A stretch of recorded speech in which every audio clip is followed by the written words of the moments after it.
Pension എങ്ങനെയും മാറ്റി തരും മക്കളെ, ജീവിച്ച് കിടക്കട്ട്. വെള്ളം കുടിക്കാൻ വശമില്ല, പട്ടിണി കിടന്ന് ചാവാനുള്ളത്. ഒരാൾ എത്രയെന്ന് പറഞ്ഞ് നമുക്ക് തരും മക്കളെ. ഓർമ്മയുണ്ടോ ഈ മുഖം?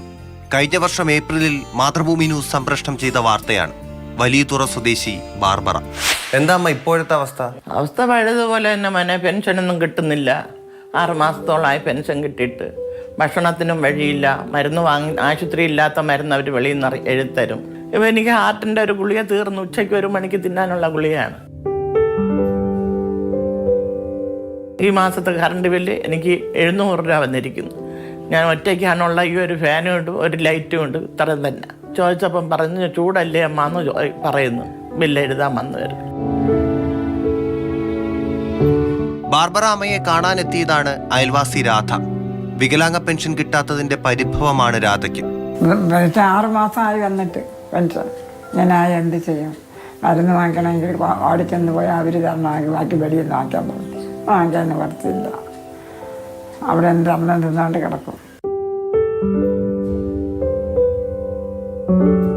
ഞങ്ങളും പോയി കഷ്ടപ്പെട്ടെങ്കിൽ എഴഞ്ഞെഴഞ്ഞ് അവർക്കൊക്കെ വോട്ടിട്ട് കൊടുക്കുന്നില്ലേ? അപ്പം എല്ലാ പ്രയാസവും അവർ നമ്മളിൽ അറിയണ്ടേ? അവരുടെ തള്ളമാർ ഭക്ഷണം ഇടന്ന് അവർ നോക്കിയിരിക്കുമോ? അപ്പം കൊടുക്കണ്ടേ അവർ?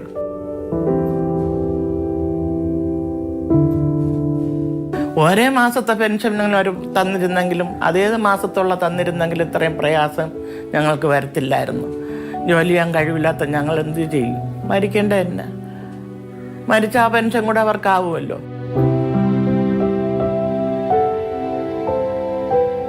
എല്ലാവരുടെയും പ്രശ്നങ്ങൾ മുഖാമുഖം കണ്ടറിയുന്നതിന് പരിമിതികളുണ്ടാകും. അപ്പോഴും ബാർബറ അമ്മയെയും രാധാമ്മയെയും പോലുള്ള മുഖങ്ങൾ നമ്മുടെ നാട്ടിലുണ്ട്. അനൂപിനൊപ്പം ടി. സരീഷ്ണ, മാതൃഭൂമി ന്യൂസ്, തിരുവനന്തപുരം.